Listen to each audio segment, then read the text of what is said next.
All right, guys, welcome back to Crossover Thursday, which is presented by PrizePicks. Go to prizepicks.com/LockedOnNFL and use code all lowercase LockedOnNFL to win $50 instantly when you play just 5. All right, Tony. So I could think of about 16 reasons the Jaguars could win this one, but why don't you give me your top 3 that could lead them to victory? They, believe it or not, what they've been through this year, they still play with a lot of pride. They still, they lost more close games by 1 score. I think they have 8 games that they lost by 1 score, and they lead the league in that. So they've always been fiercely competitive when they play. So I do believe the thing that they have going is they had a lot of young guys that are really, really trying to put good stuff on tape, whether they're going to be here or somewhere else. So they really have not given up or quit. They ain't sitting there thinking about no draft pick, man. You know what I'm saying? And I don't know how you tank anyway in a contact sport, because whether you tank or not, you're going to get punched in the mouth. So you might as well fight back. You know what I mean? And you'll get hurt by trying to actually tank and give the game away. These guys just don't do that, man. They actually go out and give it 100% each and every time, and they do have a certain amount of football character, and you got to chalk that up to them. And they're just not very good. That's just it. They're just not a very good team. And sometimes it comes down to that. Like, teams have heart. They try hard. It's just a talent discrepancy. They don't have enough, whether it's depth or injuries.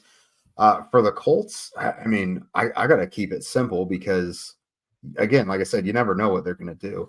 So right. I think in order to win this game against the Jaguars, they got to limit the turnovers, because last week against the Giants, the offense actually did largely show up. It was the defense that couldn't stop a dang thing. DeForest Buckner said they couldn't stop a nosebleed, but Flacco throws a pick on the first drive, and then in their final 2 drives, still within 1 score. Yep. Interception and a fumble. So they were in it. If the turnovers just kind of really made it worse than it needed to be. So limit the turnovers. Looking at you, Flacco, if it's going to be him out there. They've done a great job running the ball. Jonathan Taylor has been on a tear. He's got a few 100-yard games in the last month. They're running the ball really well right now. Right. And then defensively, simply wrap up and tackle. If there's ever been a week where it's probably been stressed and hammered into their head endlessly by the media, by the fans, by the coaches, it's this week. If they can't do it this week, they just can't do it. So I think if they do those 3 simple things, protect the football, keep up the good work in the run game, and then just simply wrap up and tackle. Like, there's been a few games where you look at their opponents' rushing yards after first contact or yards after catch, and it's 200-300 yards, like a whole game's worth of yards just based on after first contact. Jeez. So it's insane. Just take care of the simple things and don't beat yourself, I think. And the Colts, it's probably not going to be a comfortable win, but all their wins are pretty much 1-score games as well, like you were mentioning. That's all. You just need to win by 1 point. That's it. You just got to win, man. There's no column for how good you win. It just says win, loss, and tie. They haven't done a whole bunch of that. Last thing is Shane Steichen. Is they on a bit of a hot seat? It's looking that way. There's some murmurs lately that it might be more so of Chris Ballard being on the hot seat, but it depends how you look at it. You could look at Chris Ballard and Shane Steichen as kind of a package deal, and if you get rid of one, you get rid of both. Right. Shane, he's definitely got his faults. I'm not totally ready to pull the plug on him yet. Mm-hmm. But when you look at Ballard, I don't know what the redeeming qualities are or what you have to hang your hat on, and you're looking at Shane Steichen came out of his first year as the Colts head coach, gave them a +5 win from the year before. So they did really well, and that's with Gardner Minshew carrying the load pretty much the whole year. A drop pass could have, gotten them into the playoffs. Yeah, and then Chris Ballard that offseason, the only 2 outside free agents he brought in, Joe Flacco, who you hope to never see because it's your backup quarterback, and Raekwon Davis, their 3rd defensive tackle. That's the only free agent moves they made from the outside. Now, they re-signed a bunch of their own guys, but like I told you, all those guys were on some of the worst teams they've had. They sound like the Jaguars a couple of years ago when the Jaguars went 9-8, and then they just kept the whole band together and they went 9-8 again.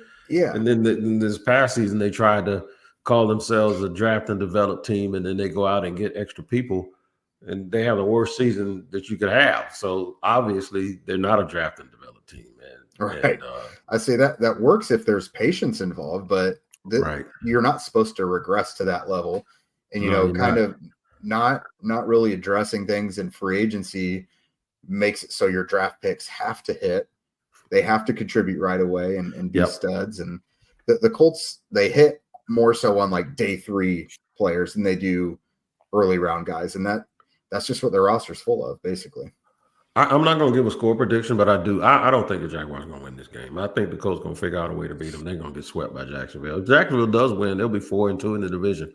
And when you look at that just by itself, you think, wow, 4-2 in the division, they might be a wild card team, right? Nah, man, they ain't won but 4 games already this year. So that's just how bad they've been. But I anticipate that the Colts are going to win this game at home. I really don't want to pick the Colts, but it's the final game of the season, and I look at a couple of these guys who, like, you look at a Ryan Kelly, who's like the longest tenured guy. He's been here even before Chris Ballard, and I think he knows this is probably his final game in Indy. They drafted his replace. Yeah, he's a free agent, and they drafted Tanner Bortolini in the offseason, who has looked pretty good when he's in for Kelly. And it's just kind of the writings on the wall. Like Kelly, he's very prepared for this to be his last game. He knows it's possible, but he's been talking all about like what he's going to miss most is, playing next to Quentin Nelson and playing next to Mark Glowinski and those guys. And Ryan Kelly is a guy that's going to go out there and give every last drop of sweat he has on Sunday. And I think there's going to be Is he still good when he's healthy. He's been, he had a stint on IR this year. He's been adequate. He's doing well in the run game. And, that's what their offense needs to be right now anyways. But there are some guys out there. Like I can't imagine Kenny Moore is going to have 2 stinker games in a row. That's been one guy you could hang your hat on for like the longest time. So DeForest Buckner, obviously, I mentioned Jonathan Taylor's been awesome. I do think the important players are going to have big enough performances to get them across. It might be a 1 or 2 point win, but I'll give them the benefit of the doubt and say at home, because if it was at Everbank, I couldn't do it. But they're at Lucas Oil Stadium. I'd say they get it done by a very small margin of victory in this one.